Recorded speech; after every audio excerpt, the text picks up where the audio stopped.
Hello, this is CV Dr. Anju, and today I will show you what goes into reviewing and improving one of my clients' CVs. My client in this case has graciously agreed for me to feature his CV on my channel. For anonymity, I have changed his name and email because my client is applying to be a trainee accountant. And the CV I'm going to show you is the CV he's been sending to employers so far. And so far, he has not had any success. So let's see how we can help him to improve his CV and get a job interview. So without further delay, let's get into it. Starting with my first impressions on the CV.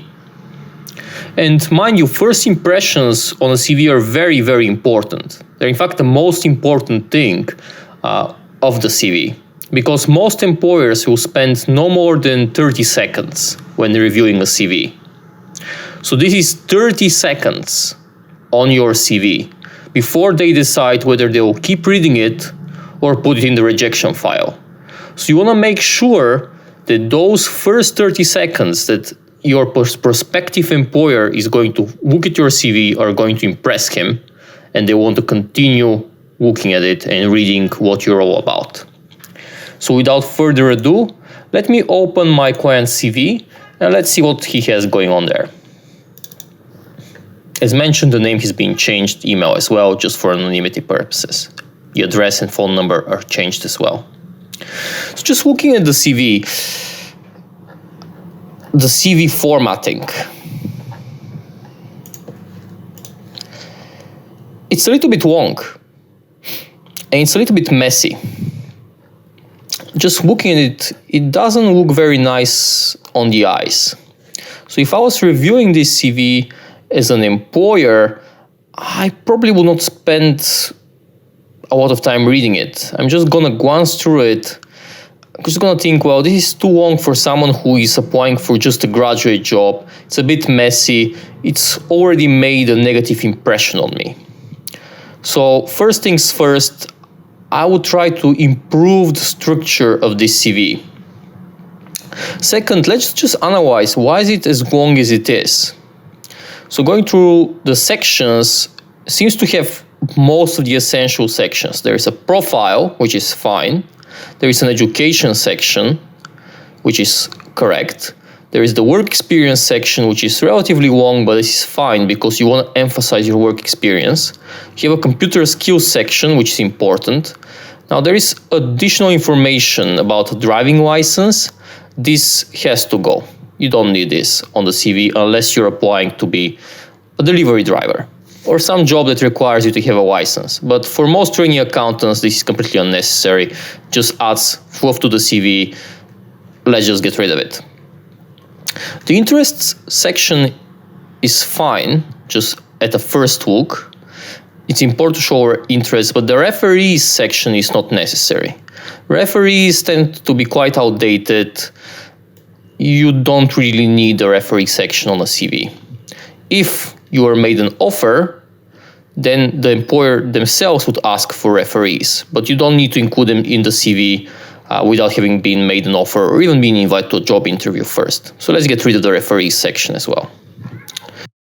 Now let's look at the other content of this CV. Let's look if there are any ways for us to shorten it or for any deal breakers that we can see immediately.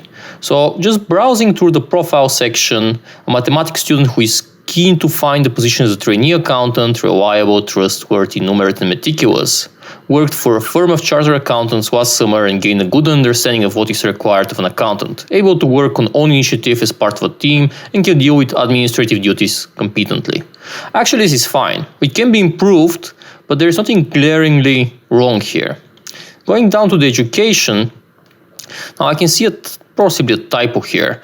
The BSc honors degree should have already finished. So the fact that it says expected here is probably a typo and something that my client forgot to update.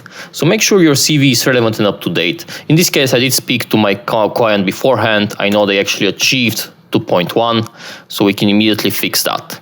The subject studied is, while interesting, it does not add that much value to a CV. So we can easily lose those. Then moving to the education section for the high school level of education, again, it's important to show your overall GCE levels, but the GCSEs, you're moving too far back. You don't really need those unless you're applying to be an apprentice. But in this case, the candidate, they have a good degree from a good university. You don't need to go that much into the more junior level of education. Just keep it to the most recent ones. These are the ones that matter to employers, so you can easily lose the GCSEs. It's going to make the CV shorter, more punchy, easier on the eyes. The work experience section, we'll do a proper full section on that later after we've transformed the CV. The computer skills, let's just see if there's anything irrelevant here. No, these seem fine, so we can keep those in the interests as well. So I think we've narrowed down to the type of content we actually want to show to the employers. We want to show the profile, because it's good for an employer to kind of get an idea of who you are, what you want to achieve. We're going to keep it to the essentials of the education, the work experience, which needs to be the most prominent section and the one that's going to offer the most opportunity for getting a job interview. Then the skills, the relevant skills, and a little bit about the interests, which kind of show who you are as a person.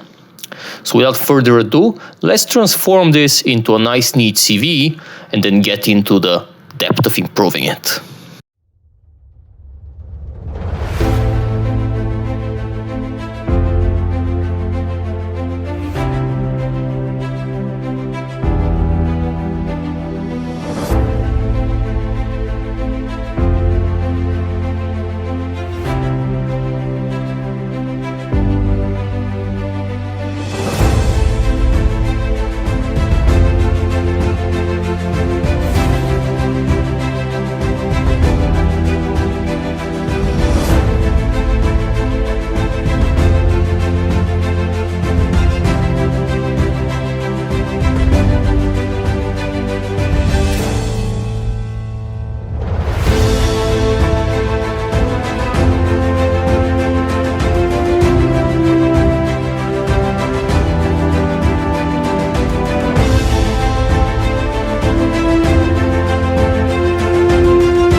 And there you have it. The CV has now been transformed.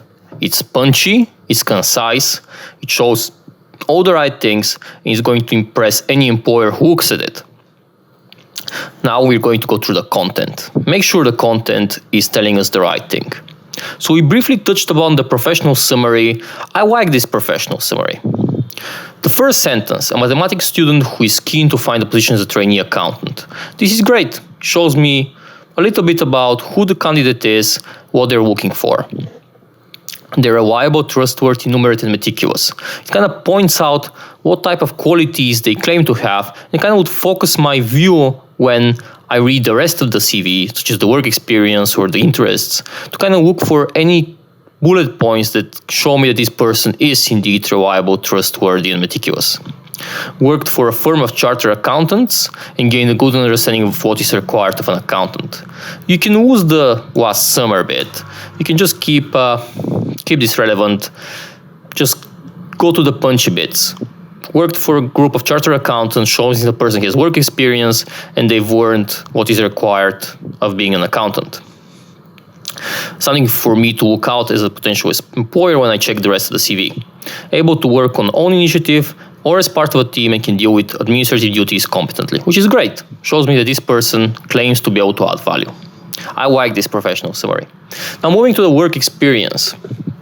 Let's see what this person has said in their work experience. assisted the senior partner who was conducting audits on major companies in the area. So this was the original sentence. What I've done was I've added an additional sentence to make it a little bit more punchy. Because while this initial bullet point is great for showing me what the candidate did, it does not show me the outcome. And you always want to provide some tangible outcome that relates to your skills and your abilities to add value to a prospective employer. So in this case, after discussing with my candidate, I understood that they did have a tangible outcome, and the senior partner was able to close a good deal, in fact several, earning extra revenue for the company. And this is the key bit, helping generate an additional $100,000 of revenue. This is amazing. This is going to impress any prospective employer, and this is the type of things you want to be putting on your CV. The next bullet point, handle incoming telephone calls for the senior partner from other companies and members of the public. While factual, it does not show me what you've learned, does not show me what the outcome was and how it helped you gain skills. And this is what you want to do. So why not just connect this to the top bit? Just saying, and learning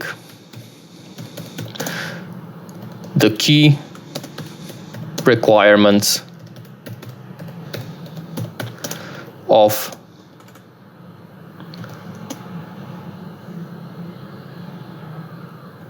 accounting and how to work with professional companies.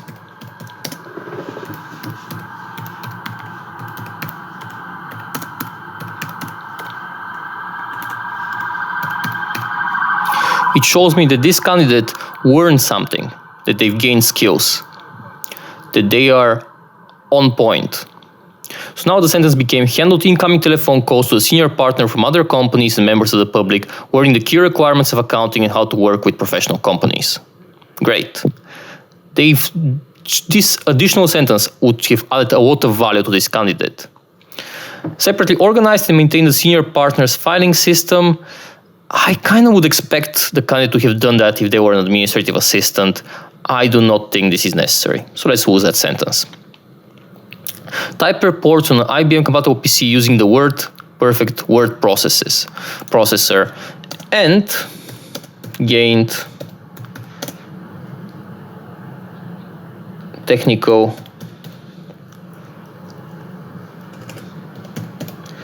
expertise with using this system.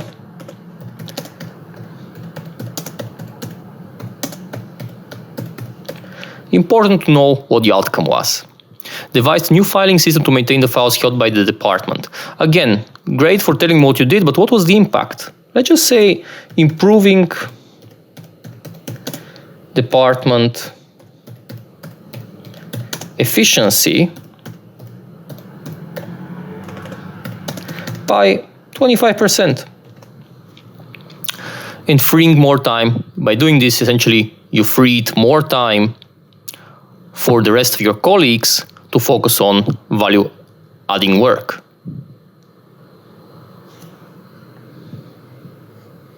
Solved users' PC problems, including fixing, instead of sorting out doesn't sound very professional, fixing accounting spreadsheets, because you want to be working as an accountant, right? You want to show that you've fixed accounting spreadsheets, explaining how to use complex functions, not features, because Word is full of functions,